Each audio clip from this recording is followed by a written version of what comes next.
لا حول ولا قوة إلا بالله العلي العظيم. اعوذ باللہ من الشیطان الرجیم. بسم اللہ الرحمن الرحیم. الحمد للہ الذی ہدانا لہذا وما كنا لنهتدی لولا ان ہدانا اللہ. لقد جاءت رسل ربنا بالحق ثم الصلاة والسلام على سید الانبیاء والمرسلین خاتم النبیین حبیب الہ العالمین سیدنا و مولانا بالقاسم محمد وعلی اہل بیتہ الطیبین الطاہرین المظلومین المعصومین المیامین ولعنۃ اللہ علی اعدائہم اجمعین من یومنا ھذا الی قیام یوم الدین. اما بعد فقد قال الحکیم فی کتابہ الکریم وقولہ الحق. بسم اللہ الرحمن الرحیم. یا ایتھا النفس المطمئنہ ارجعی الی ربک راضیۃ مرضیہ فادخلی فی عبادی وادخلی جنتی. صدق اللہ العلی العظیم. عزاداران امام مظلوم سید الشہداء علیہ السلام، جس موضوع کے تحت ہماری مجلس عزا کا سفر جاری ہے وہ موضوع ہے عرفان کربلا، جس کے ذیل میں ہم نے گزشتہ مجالس عزا میں کربلا کی بقا کے راز کی طرف اشارہ کیا، اور اسی کے ساتھ ساتھ کچھ کربلا کے پیغامات اور کچھ کربلا کے میسیجز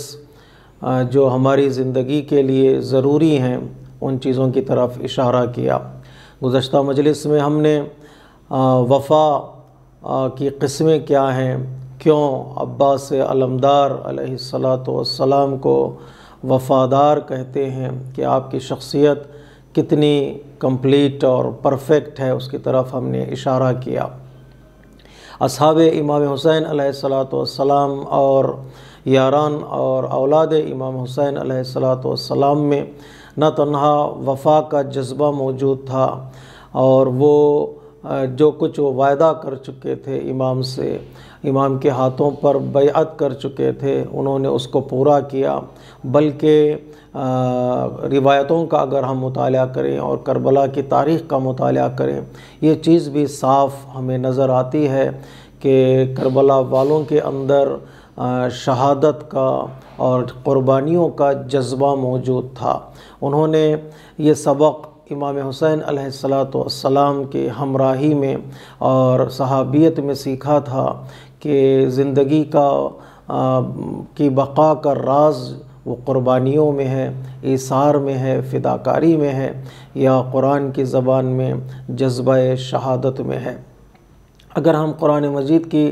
آیتوں کی تلاوت کریں گے تو پروردگار عالم نے مومنین کی صفات میں سے ایک صفت یہ قرار دیا ہے کہ وہ اللہ کی راہ میں اپنے مال اور اپنے نفس کے ساتھ جہاد کرتے ہیں، اور اپنے مال اور نفس کو اللہ کے حوالے کرتے ہیں، اور اللہ تبارک و تعالی ان کے مال اور ان کے نفس کو خریدتا ہے. ان اللہ اشتری من المؤمنین انفسهم واموالهم بان لهم الجنہ. جو لفظ اللہ تبارک و تعالیٰ نے اس آیہ کریمہ میں مومنین کے لیے استعمال کیا ہے، اور اپنے لیے وہ خرید اور فروش ہے، وہ اشترا ہے کہ پروردگار عالم خریدتا ہے مومنین کے لیے مومنین کا مال اور ان کی جان. اور خریداری اسی وقت ممکن ہے جب انسان ان چیزوں کو بیچنے لگے، ان چیزوں کو اللہ کی راہ میں پیش کرنے لگے. کبھی مال کہا ہے، کبھی جان کہا ہے، کہ اس لیے کہ قربانیوں میں یہ نہیں دیکھا جاتا کہ انسان کیا پیش کر رہا ہے، بلکہ یہ دیکھا جاتا ہے کہ کس وقت کس چیز کی ضرورت ہے. ممکن ہے کبھی دین کے تحفظ کے لیے مال کی ضرورت ہو تو مال کو قربان کرنا پڑے گا. اللہ تبارک و تعالیٰ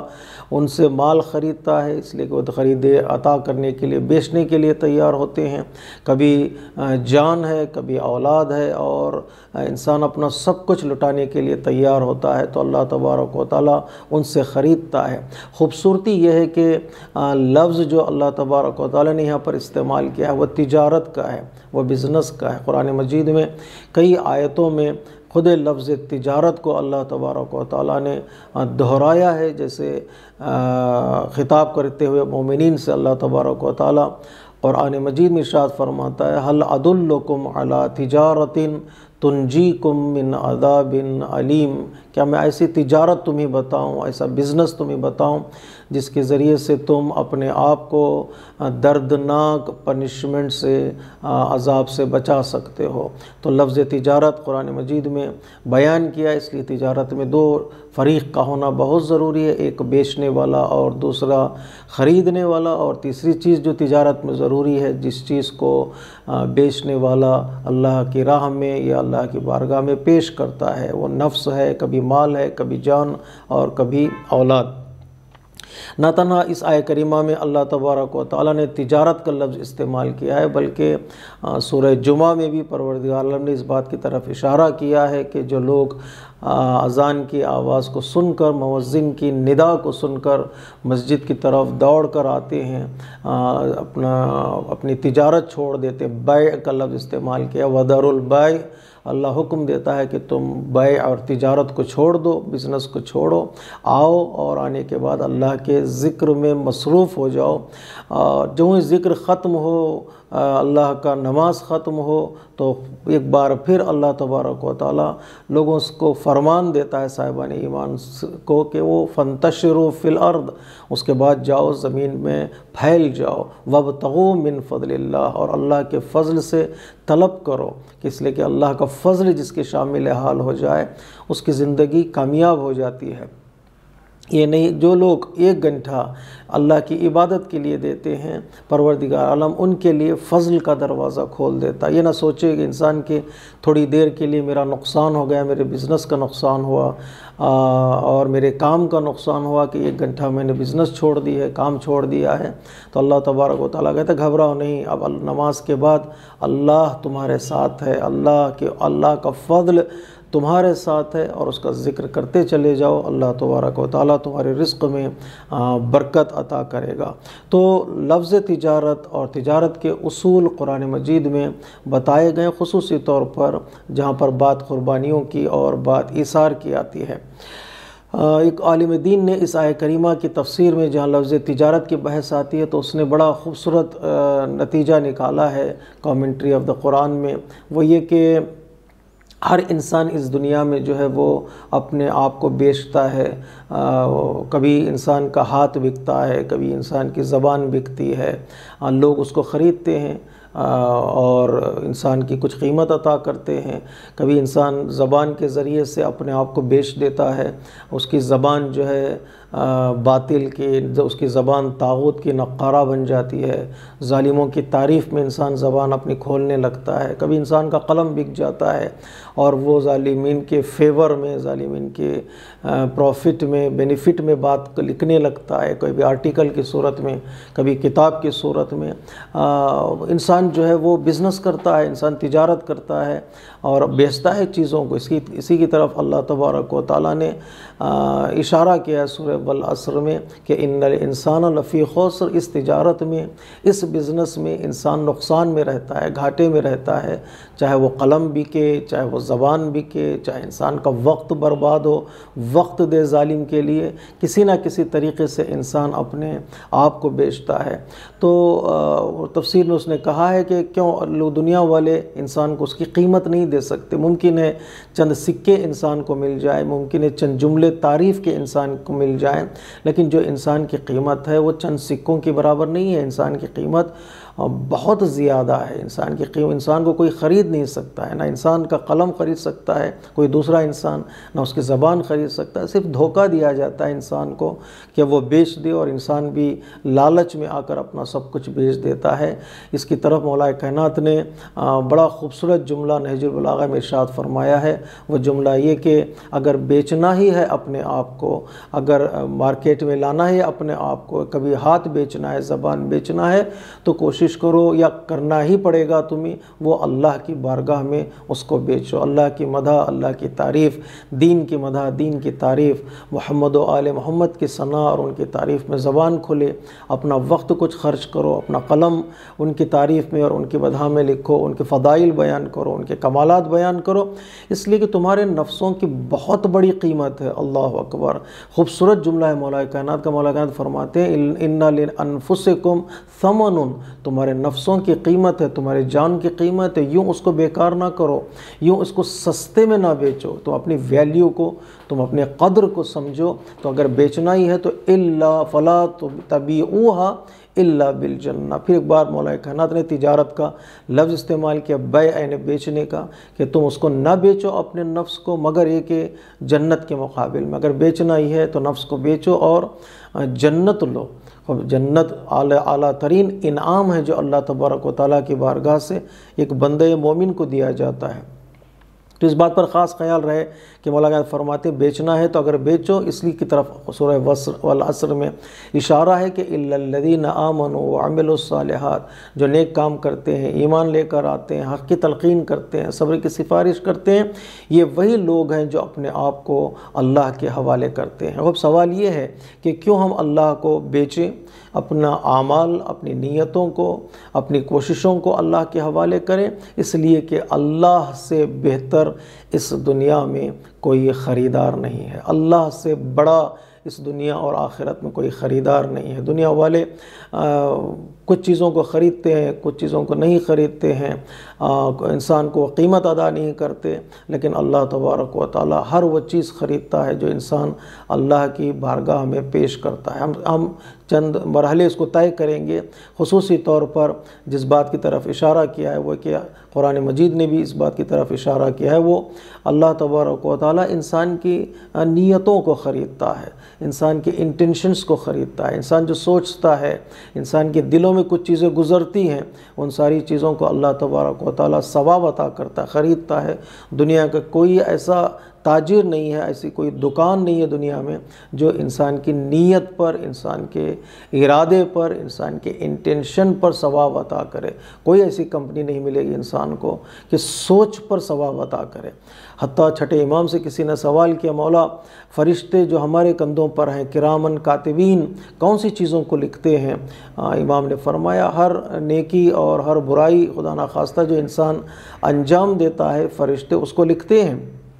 حتیٰ امام نے فرمایا حتیٰ انسان سے کہ نیتوں کو اور انسان کے ارادوں کو بھی اعمال نامے میں فرشتے ضبط کرتے ہیں اور فرشتے لکھتے ہیں۔ اگرچہ بری نیت پر سزا نہیں ہے، پھر بھی اعمال نامے میں اس کو کوٹ کیا جاتا ہے۔ شاید صحابی نے سوال کیا ہو یا سوال کرنے والے نے امام سے کہ مولا فرشتوں کو کیسے پتہ چلتا ہے کہ میری نیت کیا ہے، میرا انٹینشن کیا ہے؟ تو امام فرماتے ہیں جب انسان کی نیت اچھی ہوتی ہے، اس کا ارادہ اچھا ہوتا ہے تو اس کے بدن سے خوشبو نکلتی ہے،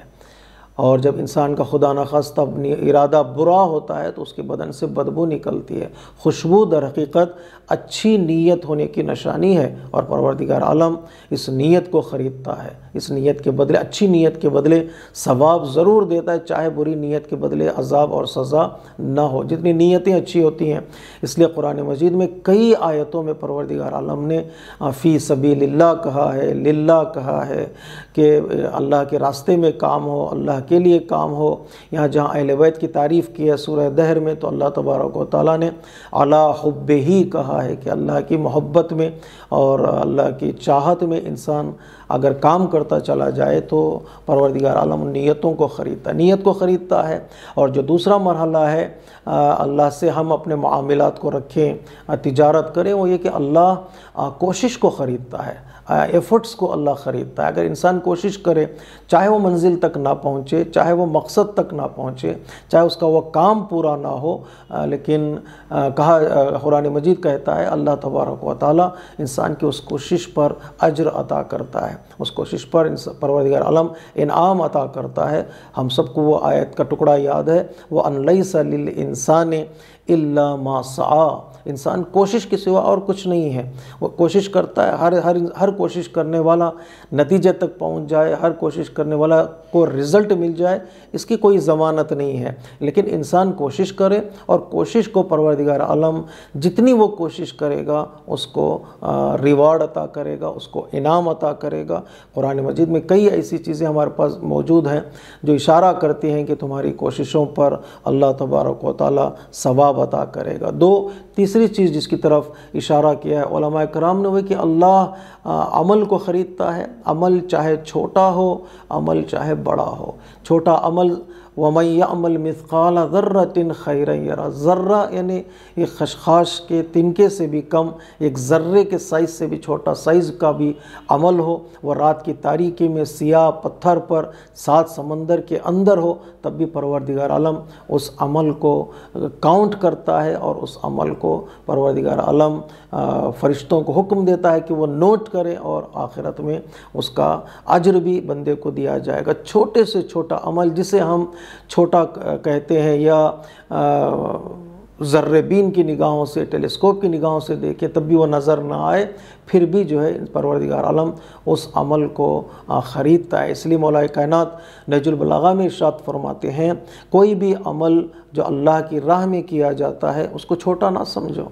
نیک عمل جو کیا جاتا ہے اس کو حقیر نہ سمجھو، چھوٹا نہ سمجھو، بلکہ اگر وہ اللہ کے لیے ہے اور تو اللہ قبول کر لیتا ہے۔ اور جو دوسرا جملہ ہے مولا کا اسی حدیث میں، جو عمل قبول ہو جاتا ہے وہ چھوٹا نہیں ہوتا ہے۔ تم چھوٹا نہ سمجھو، اللہ کے لیے کرو، وہ قبول ہو جاتا ہے، اور جو قبول ہو جاتا ہے پھر وہ چھوٹا نہیں رہتا ہے، اور قبول ہو جانے والے عمل خود بخود بڑا ہو جاتا ہے۔ تو عمل چھوٹا ہو تو پروردگار عالم اس کو خریدتا ہے، عمل چاہے بڑا ہو، انسان اپنی جان کو دے دے راہ خدا میں، اپنے مال کو دے، اپنے اولاد کو قربان کرے، حتیٰ اپنے اسٹیٹس کو، اپنے آبرو کو اللہ کی بارگاہ میں قربان کرے، پروردگار عالم اس کو بھی خریدتا ہے۔ وہ کریم ہے، وہ چھوٹا عمل اور چھوٹی چیزوں کو بھی بڑا عمل اور بڑی چیزوں کو بھی خرید لیتا ہے، اور خریدتا ہے۔ دنیا والے کیا کرتے ہیں، جتنی اس کی قیمت ہے اتنی ادا کرتے ہیں، لیکن کمال پروردگار یہ ہے، یا کریمیت پروردگار یہ ہے، پروردگار عالم چیزوں کو خریدتا ہے، اس کے بدلے کئی گنا انعام بڑھا کر دیتا ہے۔ جو سب سے بڑا کرم پروردگار عالم یا اس کی رحمت جو سب سے بڑی ہے وہ یہی ہے کہ اللہ تبارک و تعالیٰ نے حضرت آدم کے سوال کے جواب میں کہ پروردگارا کیا کرم ہے تیرا روئے زمین پر، بندوں پر، کیا تیری رحمت کی وسعت ہے، تو پروردگار عالم نے اشارہ کیا تھا میں ایک نیکی کے بدلے 10 انعام عطا کروں گا، 10 ثواب عطا کروں گا۔ اگر انسان ایک برائی کرتا ہے تو ایک برائی کے بدلے میں ایک ہی سزا دوں گا۔ یہ اللہ تبارک و تعالیٰ کی بہت بڑی رحمت ہے، اور اللہ کا بہت بڑا کرم ہے کہ نیکیاں انسان جو ہے کئی گنا حاصل کرتا ہے اس کا ثواب، تو اللہ ثواب کے اعتبار سے بھی کئی گنا عطا کرتا ہے۔ بعض قرآن کی آیتوں میں 10 برابر ہے، لیکن اگر بعض دوسری آیتیں کی تلاوت کریں گے تو 70 برابر، اور بعض آیتوں میں ہے کہ بغیر حساب، انسان کاؤنٹ نہیں کر سکتا پروردگار کتنا بڑا انسان کو ثواب عطا کرتا ہے۔ چونکہ اللہ نیت کو خریدتا ہے، کوشش کو خریدتا ہے، ہر نیک عمل کو خریدتا ہے۔ کبھی کبھار میرے عزیزو، ہم دعاؤں میں اہل بیت علیہ الصلوۃ والسلام نے اشارہ کیا ہے، ہم اور ہمارا عمل ہو، ہم ہو ہماری نیکی ہو، اگر ہم اس نیکی کو تولنے لگیں، اس نیکی کو گننے لگیں، اس نیکی کو ٹیسٹ کریں، تو ہماری نیکی نہیں کہلانے کے حقدار نہیں ہوتی ہیں۔ کتنے موقع ایسے آتے ہیں ہم نیکی سمجھ کر انجام دیتے ہیں، نہ ہماری وہاں پر کوئی انٹینشن کلیئر ہوتی ہے، پیور ہوتی ہے، نہ ہی ویسا نیکی کا جو حق ہے ہم ادا کرتے ہیں۔ اس لیے کسی بزرگ عالم دین نے کہا، یہ جو علماء کرام نے تاکید کی ہے نماز کے بعد 3 مرتبہ کم سے کم استغفار کی تلاوت کرو۔ استغفار یعنی اپنے گناہوں کے لیے طلب بخشش، طلب مغفرت کرتا ہے انسان اللہ کی بارگاہ میں، پروردگار میں معافی مانگتا ہوں۔ کس چیز کی معافی انسان مانگ رہا ہے؟ جو گناہوں سے سرزد ہو جاتے ہیں۔ 2 نمازوں کے درمیان کم از کم 3 مرتبہ انسان استغفار کہے تاکہ اس کے وہ گناہ بخشے جائیں۔ تو اس عالم دین نے بڑا ظریف نقطہ یہاں پر اشارہ کیا، وہ یہ کہ ہم اس لیے 3 مرتبہ استغفار پڑھتے ہیں نماز کے بعد، پروردگار یہ ہماری نماز ہے، ہم نے جیسے چاہے ویسے پڑھ لی ہے نماز، پروردگار ہم اس نماز سے بھی توبہ کرتے ہیں۔ استغفار یعنی در حقیقت وہ نماز جو ہم تیری بارگاہ میں بھیج رہے ہیں بعنوان عبادت، بعنوان گفٹ، پروردگار یہ ہماری نماز بھی اس معیار کی نہیں ہے جو معیار تو نے نماز کے لیے معین کیا ہوا ہے۔ تو انسان کی عبادتیں اس طرح سے ہیں جس طرح ہم انجام دیتے ہیں وہ عبادت کہلانے کے حقدار نہیں ہے، اس کا نام عبادت ہم نہیں رکھ سکتے، لیکن پھر بھی اللہ کی بارگاہ میں اہل بیت نے تعلیم دی کہ یہ دعا کرو، پروردگار ہادہ صلاتی صلیتھا، پروردگار یہ جو میں نے نماز پڑھی ہے وہ جو تیرے سامنے ہے، اگرچہ اس میں نقص ہے، اس میں عیب ہے، اس میں کمی ہے، اگر کمی رہ گئی ہے رکوع میں، سجدے میں، قیام میں، ذکر میں، اٹھنے بیٹھنے میں، موالات میں، ترتیب میں، قراءت میں، اخلاص میں، پروردگار یہ میری نماز ہے، تو اپنے عدل سے نہیں اپنے فضل سے اس کو قبول کر لے، وتفضل علیہ بالقبول والاحسان، پروردگار اس میری نماز کو قبول کرے۔ اللہ تبارک و تعالیٰ اس نماز کو بھی قبول کر لیتا ہے، اس لیے کہ وہ وعدہ ہے پروردگارہ میری راہ میں کوشش کرو، تلاش کرو، میں تمہاری عبادتوں کو قبول کرنے کے لیے تیار ہوں۔ تو لہٰذا جب اللہ اتنا کریم ہے، اللہ اتنا رحیم ہے، اور اللہ اتنے نعمتوں کے دروازے کھول رکھا ہے، تو وہ انسان سے ہر نیکی کو قبول کر لیتا۔ ہماری ذمہ داری ہے کہ ہم تجارت بھی کریں، ہم بزنس بھی کریں، اور اگرچہ بزنس اور تجارت کی جو بات آتی ہے یہ مومنین کے مقام کی بات کر رہا ہوں، مومن کی زندگی کی بات کر رہا ہوں، تو وہ اللہ سے تجارت کریں۔ یہ دوسرا مرحلہ ہے جس کی طرف ہم نے اشارہ کیا۔ جو تیسرا مرحلہ ہے اس کی طرف توجہ کرنا ہے، وہ یہ کہ اللہ اس سارے کام انسان انجام دے۔ دو شرطوں کی ضرورت ہے اس تجارت میں، کہ مال کیسا ہو اس پہ بحث ہم نے تھوڑی بہت کی ہے، لیکن دو کنڈیشن ہے اس تجارت اس بزنس میں۔ پہلی کنڈیشن یہ کہ جو بھی تم کام کرو تمہاری نیت کو صاف کرو، قلوب صادقہ، نیت پاک ہو، نیت پیور ہو۔ یعنی ایک خلاصہ میں کر دوں تاکہ اس ڈائریکشن میں نہ جاؤں کہ اللہ کے لیے ہو۔ اخلاص قرآن مجید میں سب سے زیادہ تاکید کے طور پر لفظ استعمال ہوا ہے، اخلاص، مخلص، مخلص، اللہ کے لیے جو کام کرتے ہیں پروردگار عالم ان چیزوں کو خرید لیتا ہے، ان چیزوں کو ایکسیپٹ کر لیتا ہے، اس لیے کہ اخلاص کی قیمت ہوتی ہے۔ چیز کی قیمت نہیں دیکھی جاتی، ان چیزوں کے پیچھے جو اخلاص چھپا ہوا ہے، جو سنسیئرٹی چھپی ہوئی ہے، اس کو دیکھا جاتا ہے، اس کو پرکھا جاتا ہے۔ تو لہٰذا نیت پاک ہونی چاہیے ایک، اور دوسری چیز بھی پاک ہونی چاہیے۔ جو چیز میں اللہ کی بارگاہ میں پیش کر رہا ہوں وہ حلال ہو اور طاہر ہو۔ اس لیے بعض قرآن مجید کی آیتوں میں اس بات کی طرف اشارہ کیا ہے، وَالْعَمَلُ الصَّالِحُ يَرْفَعُهُ، نیک عمل، پاک عمل ہی اللہ کی بارگاہ میں پہنچتا ہے، اور اللہ تبارک و تعالیٰ ان پاک عمل کو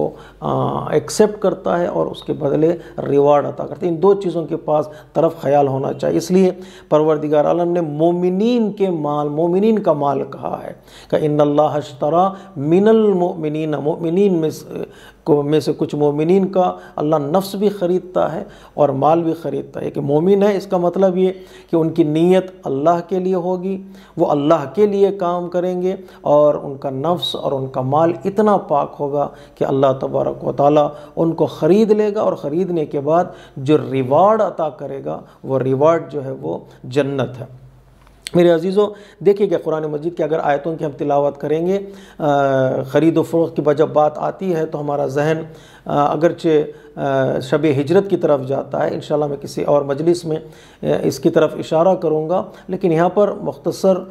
طور پر یہ کہنا ضروری سمجھتا ہوں کہ جب کائنات کے سارے تجارتوں کو، سارے بزنس کو اگر ہم سٹڈی کریں، مومنین جو راہ خدا میں کام کرتے ہیں اور جو مولا کائنات علی ابن ابی طالب نے راہ خدا میں کام کیا ہے، اگر ان دونوں کو کمپیئر کیا جائے تو مولا کائنات کا مقام، مولا کائنات کی منزلت اللہ کی بارگاہ میں بہت ہی بلند نظر آتی ہے۔ میرے عزیزو غور کیجیے گا، جہاں پر مولا کائنات نے فرمایا اللہ کے لیے کام کرو، اللہ کی راہ میں کام کرو، کیا ملے گا؟ تمہیں جنت ملے گی، تمہارے نفس کی قیمت جنت ہے، تو میں یہی ہمیشہ کہا کرتا ہوں،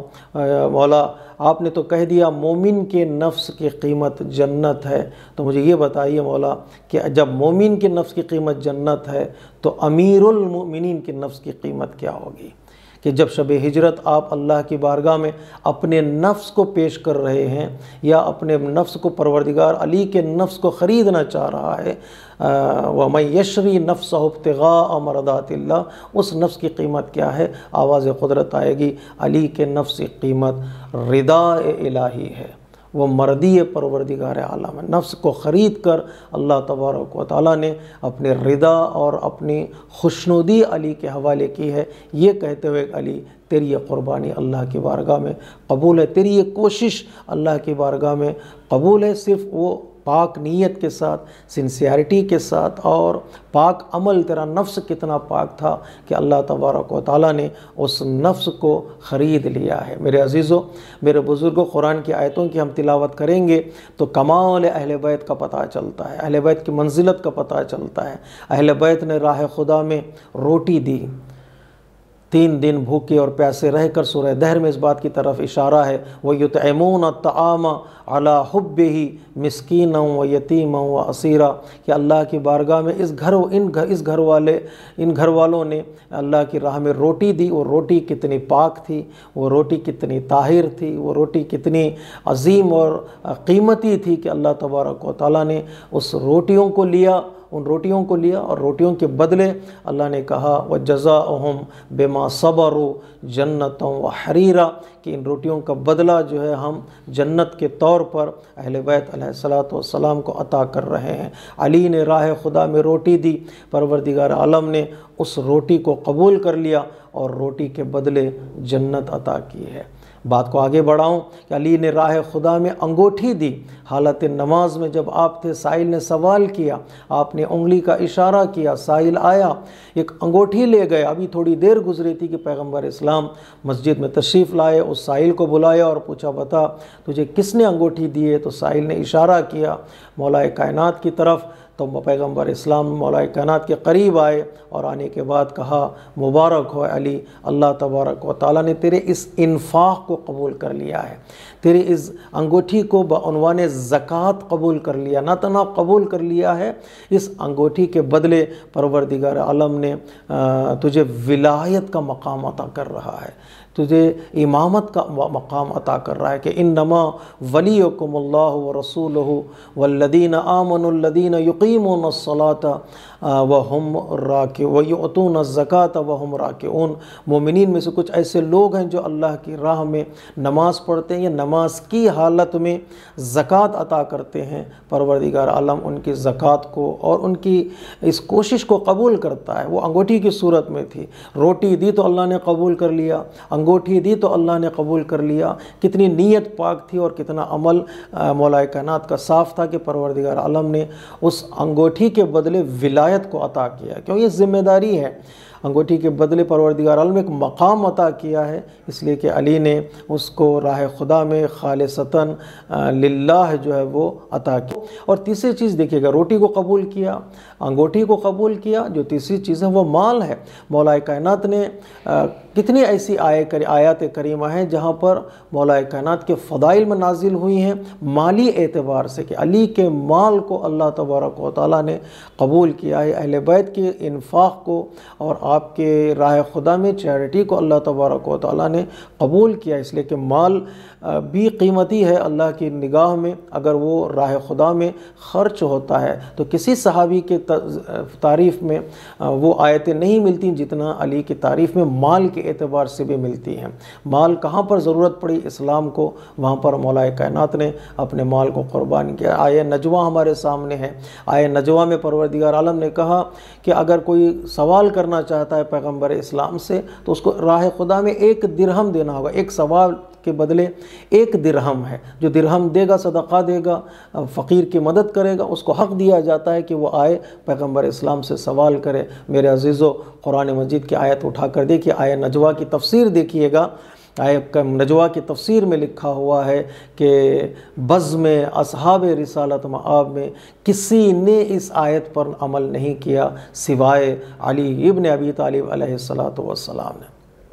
مولا کائنات فرماتے ہیں میرے پاس 10 درہم جیب میں موجود تھے، میں نے باری باری درہموں کو راہ خدا میں صدقہ دیا، اس کو انفاق کیا، مدد کی، اور 10 سوال میں نے پیغمبر اسلام سے کیے اور 10 سوالوں کے جواب مجھے ملے ہیں، اور اس آیت پر عمل کیا تو علی نے کیا، اس کے بعد یہ آیت نسخ ہو گئی۔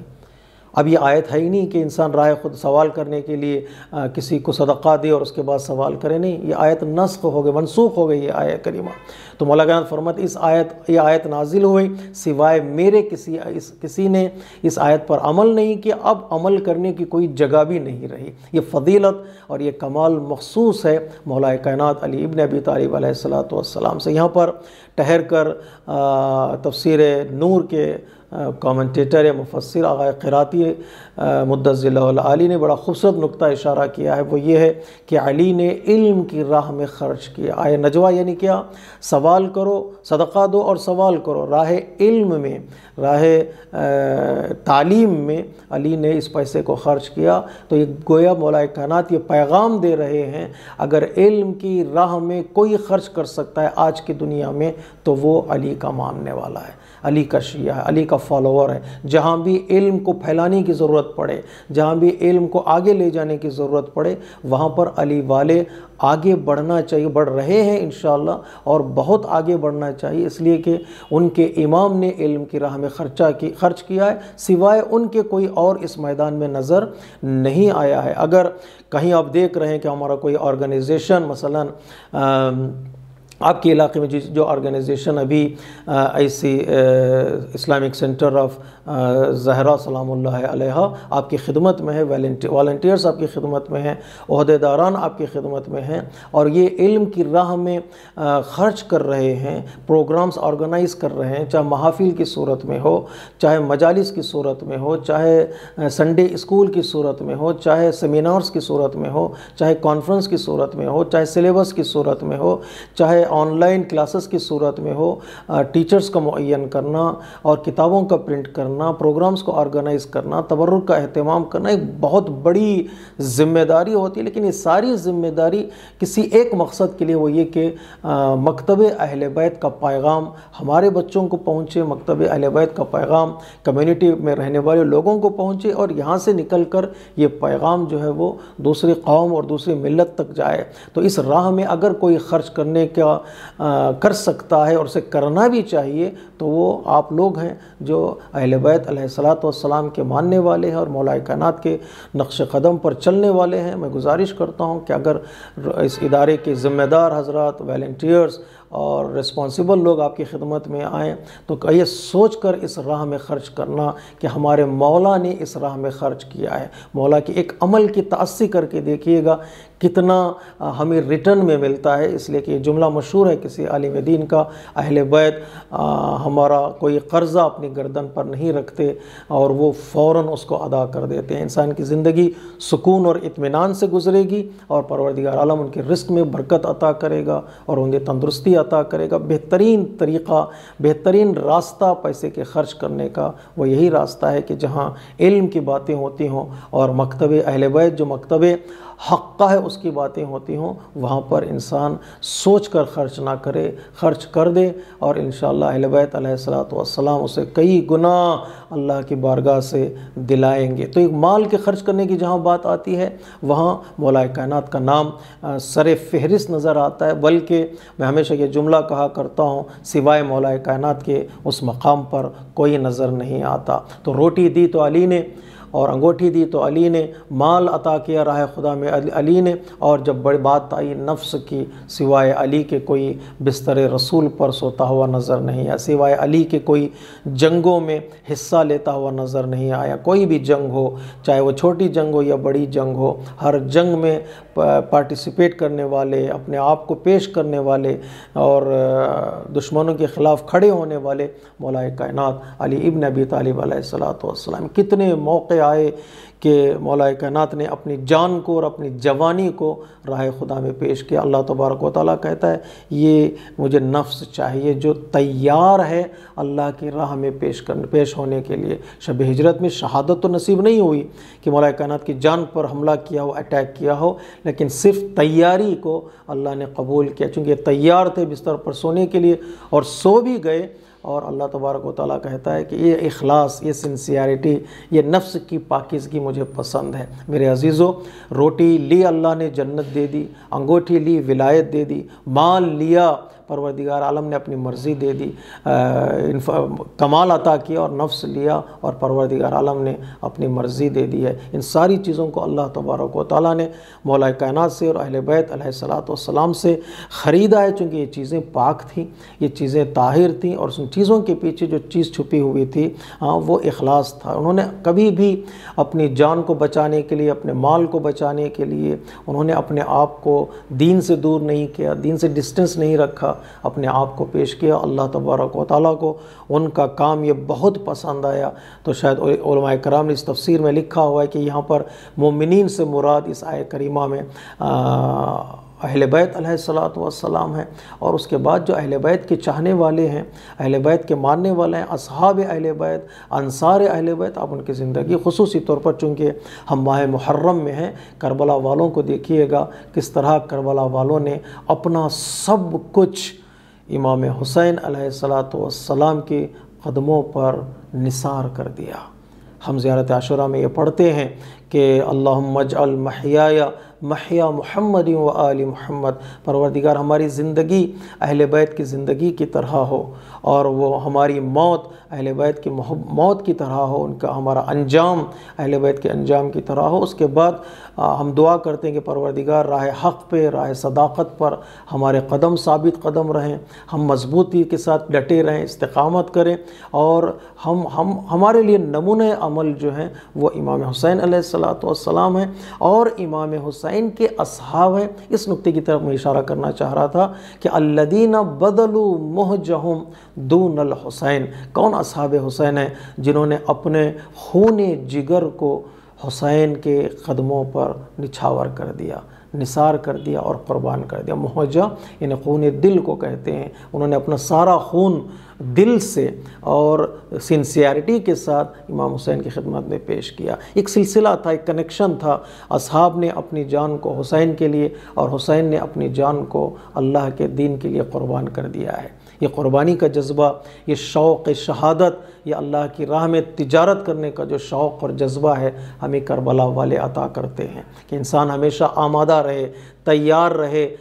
روٹی سے لے کر نفس تک قربان کرنے کے لیے مولا کائنات کے نقش قدم پر چل کر، تو پروردگار عالم اس کے ہر قربانی کو قبول کرتا ہے۔ سلام ہو ان اصحاب امام حسین علیہ الصلوۃ والسلام پر جنہوں نے اپنے آپ کو اللہ کی راہ میں پیش کیا، اور ساری دنیا آج ان کے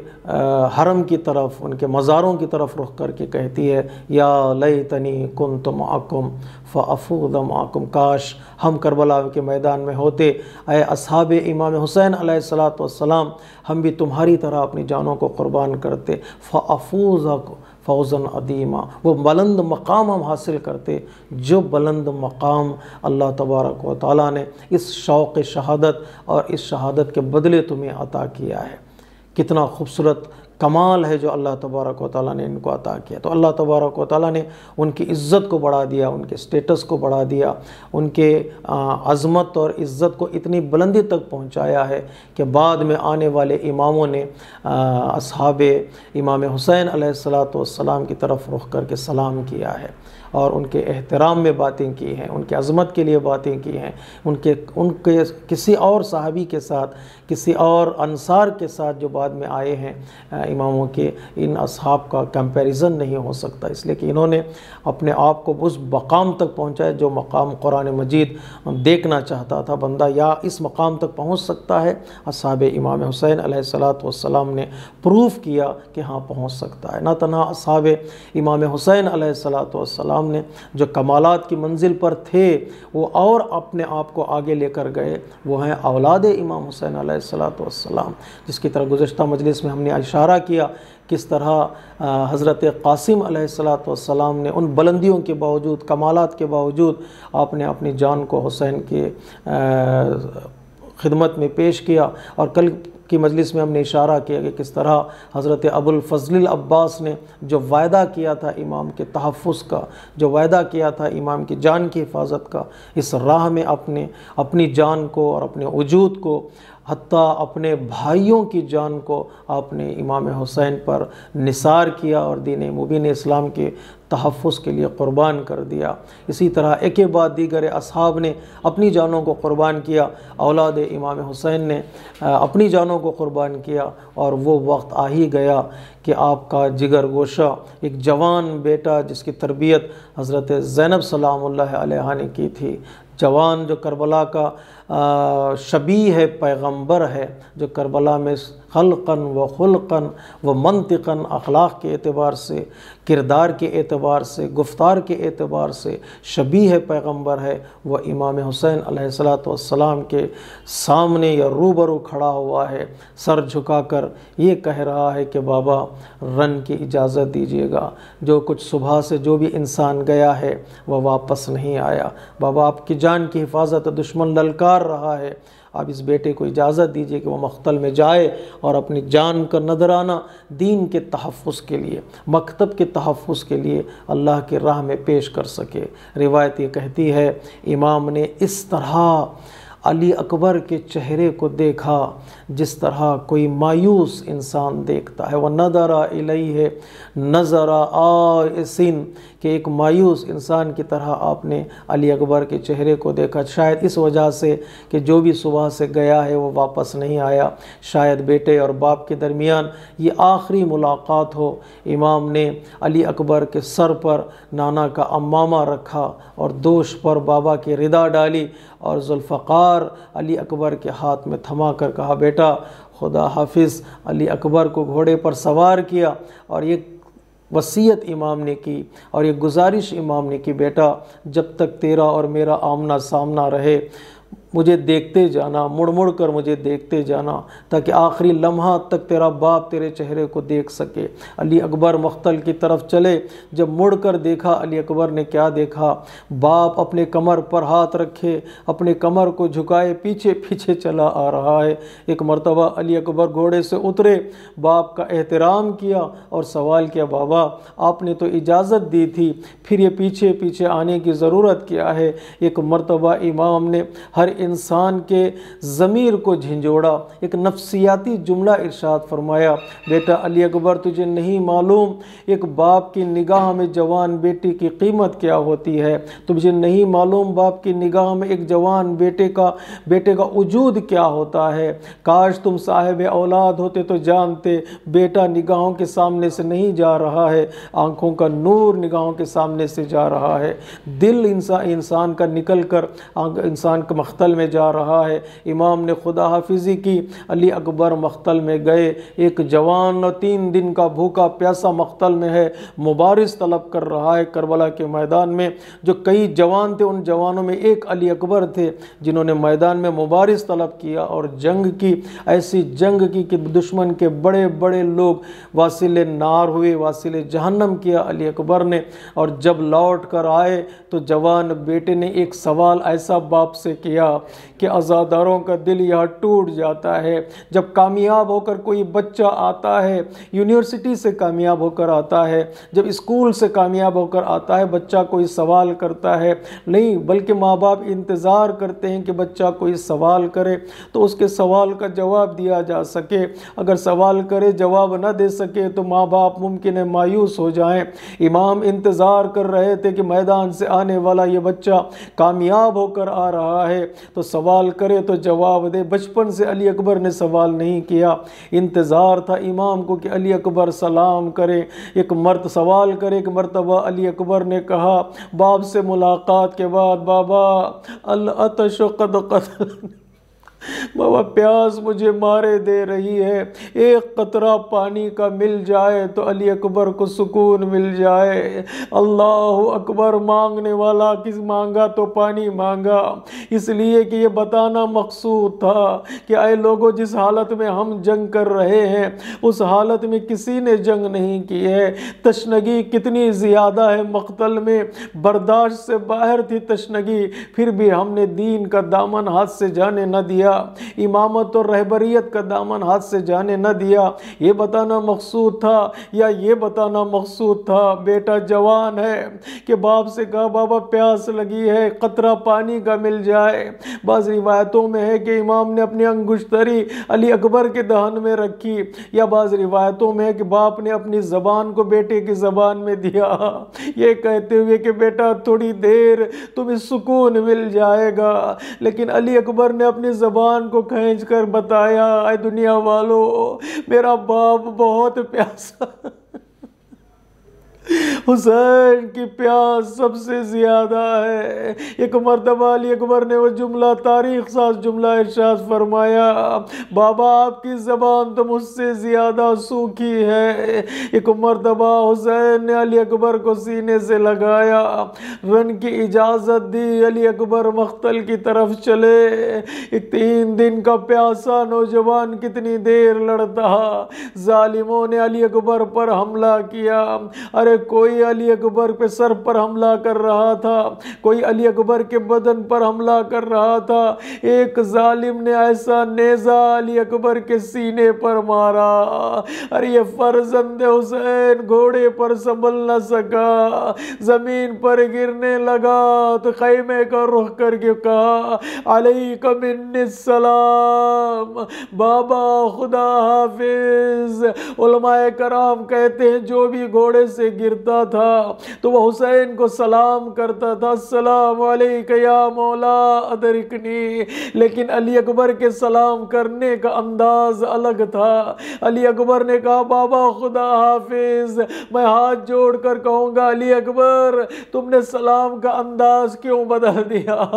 تم نے امام کو مدد کے لیے کیوں نہیں پکارا؟ عجب نہیں مقتل سے یہ آواز آئے، تجھے نہیں معلوم جوان بیٹے کو مرتا ہوا ضعیف باپ دیکھ نہیں سکتا، لیکن ادھر حسین علی اکبر کی آواز کو سن کر مقتل کی طرف چلے۔ امیر انیس کہتے ہیں امام کی آنکھوں کا نور کم ہو گیا تھا، راستہ نظر نہیں آ رہا تھا، کئی مرتبہ امام بیٹھتے اور علی کو آواز دیتے،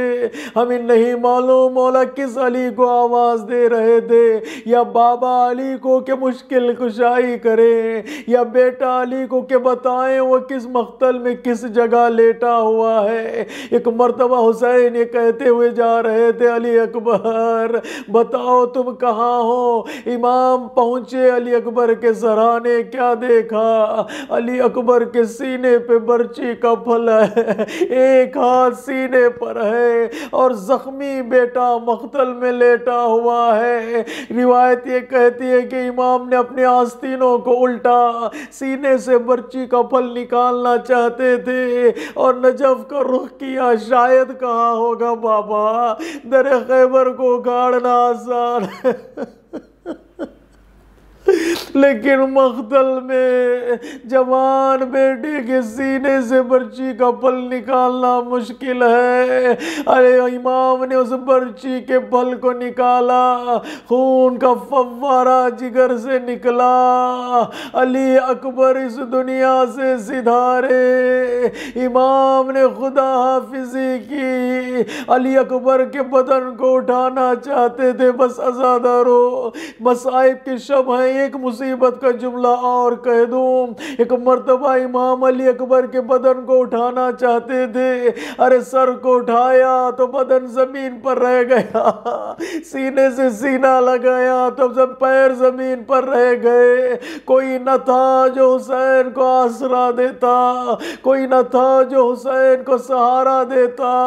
ایک مرتبہ حسین کو خیمے میں موجود بچے یاد آئے، پکار کر امام نے کہا، ہے بنی ہاشم کے بچوں، حسین غریب ہو چکا ہے، حسین کی مدد کے لیے آؤ، جوان کا لاشا ہے، ضعیف باپ ہے۔